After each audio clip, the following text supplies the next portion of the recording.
আজি বহুদিনৰ পৰা আমাৰ কাৰ্বি আলঙৰ লগতে অসমৰ অংগনবাদী কৰ্মী আৰু সহায়িকা বাইদেউসকলে তেওঁলোকৰ দৰমহা বৃদ্ধিৰ বাবে আমাৰ চৰকাৰক অনুৰোধ জনাই আহিছিলে।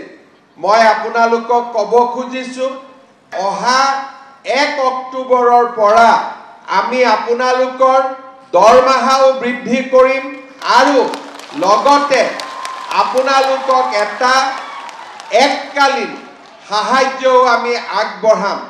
অৰ্থাৎ এবাৰতে আপোনালোকক এটা পুঁজি আমি আগবঢ়াম যাতে ঘৰৰ কাম কাজ ল'ৰা ছোৱালীৰ পঢ়া শুনাৰ ব্যৱস্থা ল'ব পাৰে আৰু লগতে 1 অক্টোবৰৰ পৰা আপোনালোকৰ দৰমহাও আমি যিমানখিনি পাৰোঁ সিমানখিনি আমি বৃদ্ধি কৰিম যাতে আমাৰ অংগনবাদী কৰ্মী আৰু সহায়িকাসকলৰ পৰা অলপ হ'লেও তেওঁলোকৰ মনৰ দুখ আমি যাতে কমাব পাৰোঁ। ভাল হ'ব নে বেয়া হ'ব দৰমহাটো বঢ়াই দিলে? ভাল বেয়া হ'ব নেকি? পিছফালে একো কোৱাই নাই। ভাল হ'ব নে বেয়া হ'ব? ভাল হ'ব।